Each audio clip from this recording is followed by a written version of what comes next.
Dopo mesi trascorsi nel tentativo di ricucire lo strappo, il sindacato dei medici di base, la FIMG del Veneto, sancisce la rottura con la regione e proclama lo stato di agitazione.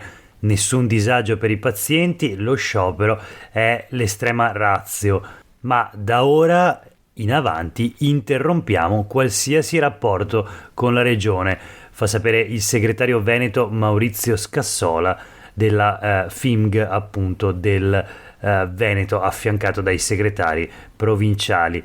Abbiamo cercato di evitarlo, ma l'assenza di risposte da parte dell'assessora regionale Lanzarin alle nostre sollecitazioni non ci dà alternative.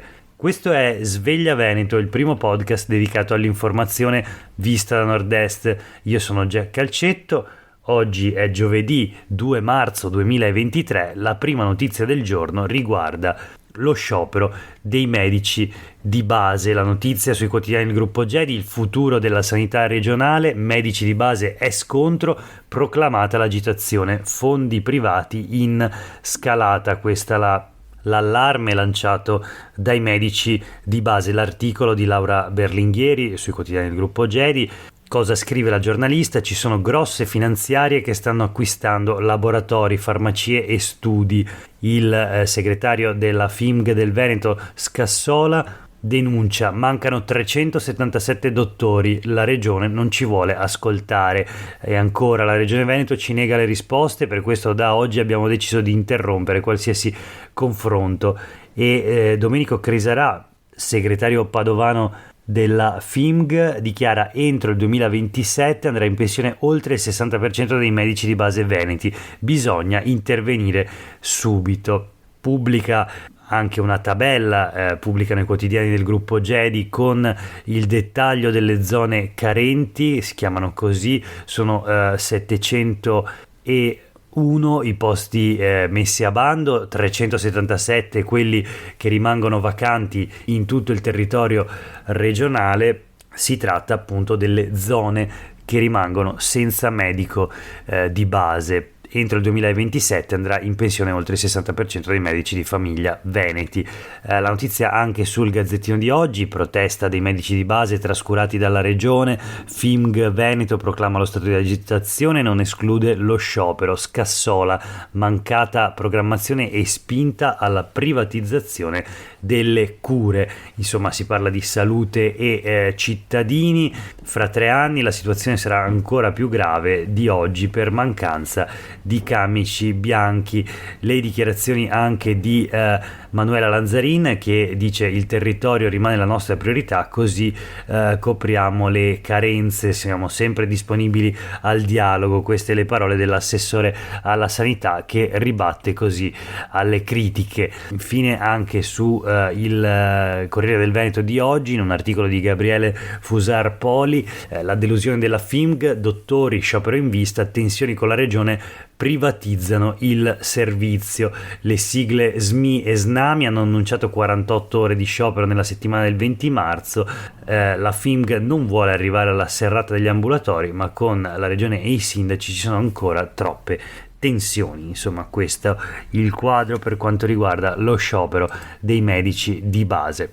Voltiamo pagina e proseguiamo nella rassegna stampa di oggi. Sempre sulle pagine dei quotidiani del gruppo Gedi, una notizia relativa ai PFAS.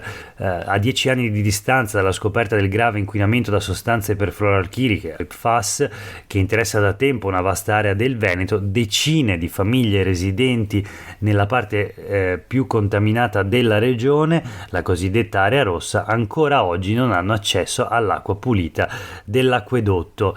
La denuncia arriva da parte di Greenpeace Italia a seguito delle anticipazioni diffuse nell'ultimo numero del settimanale L'Espresso, in cui si racconta in particolare la storia di Antonietta e dei suoi familiari residenti a Lonigo, in provincia di Vicenza. Questa famiglia da anni è esposta a un elevato rischio ambientale e sanitario, ma non rappresenta un caso isolato. Stando agli ultimi dati ufficiali regionali disponibili, sarebbero circa 18.000 i residenti dell'area rossa non allacciati alla rete acquedottistica. Quindi PFAS nell'acqua dopo 10 anni è inaccettabile, dice Greenpeace. È ancora allerta PFAS PFAS, quella di Antonietta e della sua famiglia, è una storia inaccettabile anche alla luce delle dichiarazioni delle istituzioni regionali che affermano di aver fatto tutto il possibile per proteggere la cittadinanza dall'inquinamento. Nonostante la contaminazione sia nota da anni, della bonifica del sito di Miteni si sono perse le tracce, così come di un piano di riconversione industriale per azzerare tutte le fonti inquinanti. L'inerzia istituzionale, dichiara ancora Greenpeace, prosegue anche sul fronte della sicurezza degli alimenti. Com'è possibile che dopo quasi 10 anni non abbiano ancora un quadro chiaro ed esaustivo sulla contaminazione dei prodotti di origine animale e vegetale provenienti dalle zone inquinate? Insomma, questo per quanto riguarda l'allerta PFAS. Chiudiamo la rassegna stampa di oggi con 2 notizie flash. La prima del Corriere del Veneto: caro concerto, quanto mi costi? Si parla di inflazione e si parla appunto del costo aumentato dei biglietti per i concerti che si svolgono anche nella nostra regione. Per Kendrick Lamar all'Arena nessun biglietto sotto i 100 euro. Gli organizzatori dichiarano: la musica dal vivo purtroppo non è più per tutti. 401 euro il pacchetto VIP per vedere Peter Gabriel in arena, 75 euro il biglietto più economico per Laura Pausini a Venezia. Il vincitore di Sanremo 2023, Marco Mengoni, sarà allo Stadio Euganeo di Padova il 20 giugno.